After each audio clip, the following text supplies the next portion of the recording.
BJP नेता शहनवाज हुसैन ने Israel Iran युद्ध पर भारत की विदेश नीति पर सवाल उठाने वाले समाजवादी पार्टी नेता अबू आजमी के बयान पर पलटवार किया है। साथ ही प्रधानमंत्री नरेंद्र मोदी के दौरे पर मणिपुर का सवाल उठा रही कांग्रेस को भी जवाब दिया है। शहनवाज हुसैन ने प्रधानमंत्री नरेंद्र मोदी के प्रस्तावित बिहार दौरे को लेकर भी प्रतिक्रिया दी है। बीजेपी के वरिष्ठ नेता इस वक्त हमारे साथ जुड़ गए हैं। पूर्व केंद्रीय मंत्री सैयद शहनवाज हुसैन। शहनवाज जी, ईरान इजराइल की जंग के बीच बड़े सवाल उठ रही हैं विदेश नीति को लेकर, और अबू आजमी जो समाजवादी पार्टी नेता हैं उन्होंने इस पर सवाल उठा दिया। अबू आजमी को उत्तर प्रदेश की फिक्र नहीं है। अबू आजमी इंटरनेशनल हो गए, रीजनल पार्टी के इंटरनेशनल नेता है। राष्ट्रीय पार्टी का दर्जा भी नहीं है समाजवादी पार्टी को, और बातें बड़ी बड़ी कर रहे हैं। उत्तर प्रदेश में 2027 में बुरी तरह से समाजवादी पार्टी हारने वाली, उसकी चिंता करें अबू आसिम आजमी। विदेश नीति पर कब से बोलने लगे वो?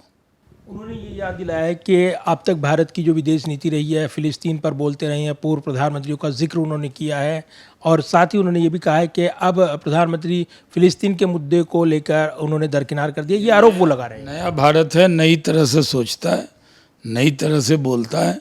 हम कहीं भी युद्ध के खिलाफ हैं, हम बुद्ध के देश हैं, हम दुनिया में हर जगह अमन शांति हो इसके लिए काम करते हैं। दूसरी तरफ अगर देखें तो प्रधानमंत्री मोदी विदेश यात्रा पर हैं। कांग्रेस की ओर से बड़े सवाल उठाए जा रहे हैं। कांग्रेस नेता जयराम रमेश की ओर से मणिपुर की याद दिलाई गई है। प्रधानमंत्री वहाँ से ना नेताओं से मिल रहे हैं ना वहाँ जा रही हैं। प्रधानमंत्री को राहुल गांधी की तरह घूमने गए? प्रधानमंत्री G7 की बैठक में गए। पहले कांग्रेस कह रही थी G7 में बुलाए नहीं, अब G7 में गए तो इनको दर्द हो रहा है।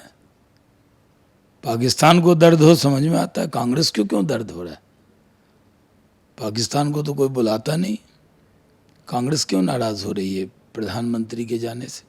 पहले तो बयान दे रहे थे कि नहीं बुलाया, अब बुलाया तब एतराज़ है। और साइप्रस गए हैं, वहाँ से G7 की मीटिंग अटेंड करेंगे और फिर एक और देश की यात्रा करेंगे। भारत की कूटनीति में प्रधानमंत्री का जाना बहुत बड़ी सफलता है, लेकिन कांग्रेस पार्टी को जब भी प्रधानमंत्री जाते हैं तो कहते हैं यहाँ नहीं गए, वहाँ नहीं गए। राहुल गांधी क्यों नहीं गए गुजरात? कोई पूछेगा कहाँ हैं? जाना चाहिए नहीं जाना चाहिए? सिर्फ वोट मांगने को गुजरात जाएंगे? जब एक्सीडेंट एयर क्रैश हुआ तो जाना चाहिए कि नहीं? और दूसरा सवाल, जिस तरीके से बिहार में चुनावी हलचल बढ़ रही है और ख़ास तौर से हम देख रहे हैं कि प्रधानमंत्री की दौरे की भी तैयारी हो रही है, कैसे देख रहे हैं बिहार के चुनावी मुकाबले को एनडीए के लिहाज से? आप अगर इसके राजनीतिक कारणों को देखें, इसका विश्लेषण करें। नहीं, अच्छी बात है, बहुत खुशी की बात है कि प्रधानमंत्री जी का दौरा हो रहा है। पिछली बार गए थे तो 87,000 करोड़ रुपया का तोहफा दिया था। इस बार जाएंगे तो बिहार को लाभ होगा। प्रधानमंत्री बहुत प्यार करते हैं बिहार से, और बिहार के लोग भी बहुत प्रधानमंत्री को चाहते हैं, और प्रधानमंत्री हर महीने बिहार आ रहे हैं, इससे बढ़कर खुशी की बात क्या हो सकती है? ऐसी बात है। और राजनीतिक हलचल है, दूसरी तरफ जो राजनीतिक बयानबाजी हो रही है, ईरान इजराइल की जंग के बीच जो सवाल उठे उनका जवाब दे रहे थे। साथ ही मणिपुर को लेकर जो कांग्रेस ने हमला बोला है उस पर भी पलटवार कर रहे थे शहनवाज हुसैन। कैमरामैन विदाब्रिक के साथ प्रदीप कुमार, टोटल न्यूज़, दिल्ली।